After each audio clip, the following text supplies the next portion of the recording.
Sebenarnya investasi itu sama nggak sih dengan asuransi?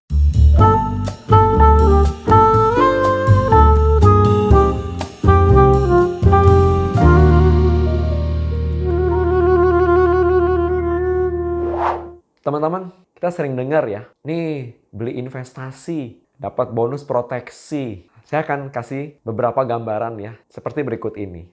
Gue punya duit lebih nih, rencananya mau buat investasi. Kira-kira investasi di mana ya yang paling bagus buat 3 tahun ke depan? Investasi di asuransi aja kali ya. Katanya bagus loh, dan returnnya juga oke, tinggi. Gue juga investasi di situ, malah bisa dapat bonus proteksi.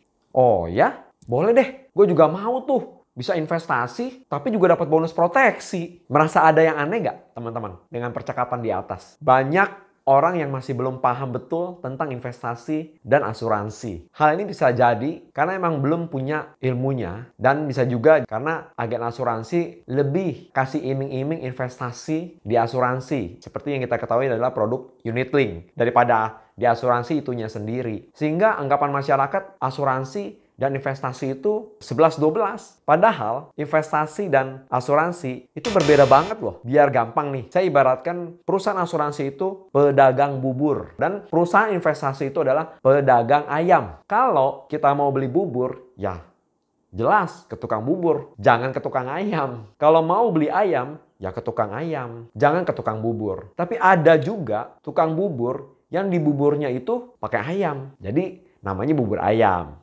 Meskipun di buburnya ada ayam, dia tetap disebut tukang bubur, bukan tukang ayam. Jadi paham ya teman-teman ya, dalam dunia asuransi, produk asuransi seperti bubur ayam. Ini disebut namanya unit link. Unit link adalah produk yang menggabungkan asuransi sekaligus investasi untuk jangka panjang. Karena memang didesain untuk jangka panjang, maka produk unit link dalam asuransi perusahaan manapun tidak disarankan untuk jangka pendek. Apalagi dengan iming-iming investasi. Kesannya keluar uang premi sama dengan investasi, tapi dapat bonus atau gratis proteksi. Padahal dalam setiap premi yang dikeluarkan ada loh 4 biaya yang perlu teman-teman ketahui nih. Yang pertama adalah biaya asuransi. Yang kedua, biaya akuisisi. Yang ketiga, biaya administrasi. Dan yang keempat adalah biaya investasi. Contoh, Bapak A membayar premi 1 bulan, kita katakanlah adalah 1 juta rupiah. Selama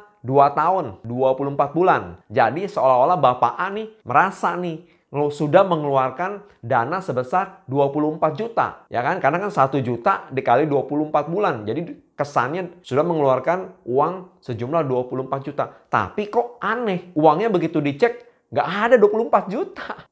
Pasti ya kita sering berpikiran, wah agen asuransi atau perusahaan asuransinya penipu nih, makan duit nasabah. Masa uang yang ditaruh sekian lama, sejumlah uang yang udah ditaruh, hasilnya nggak sesuai. Makanya tuh banyak nasabah asuransi yang protes. Bahkan mungkin ya, nangis gara-gara cuma bayar premi 2 atau 3 tahun.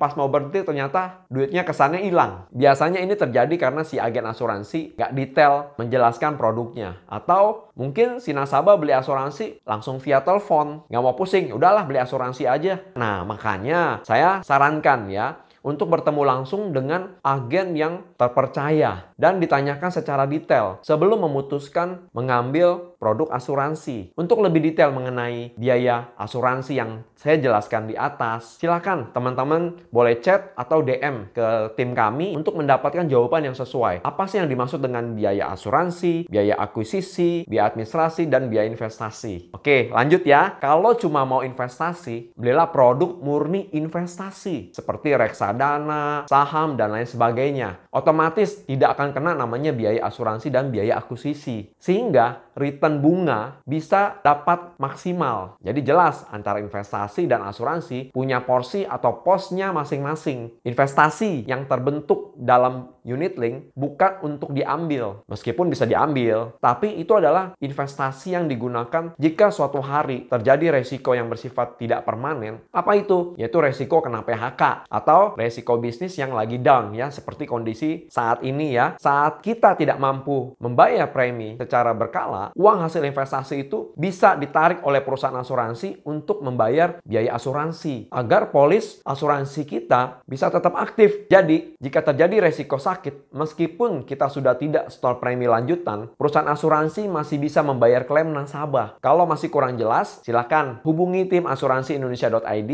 untuk mendapatkan jawaban dari diskusi dan konsultasi gratis. Silakan teman-teman atur jadwal ya untuk bisa bertemu langsung dengan tim kami. Oh iya, pastikan kalau nggak mau punya asuransi, kita harus punya dana darurat 2 kali lipat loh, standar yang seharusnya ya. Karena menurut sebuah survei, hampir 25% orang di dunia bangkrut gara-gara kesehatan, alias mengeluarkan sejumlah uang yang sangat besar hanya untuk bayar biaya rumah sakit. Apalagi di kondisi seperti pandemi ya saat ini. Teman-teman tahu resikonya sangat tinggi banget. Ibaratnya saat ini saya ambil contoh seperti kita masuk musim hujan nih. Kira-kira apa sih yang harus kita siapkan kalau di musim hujan?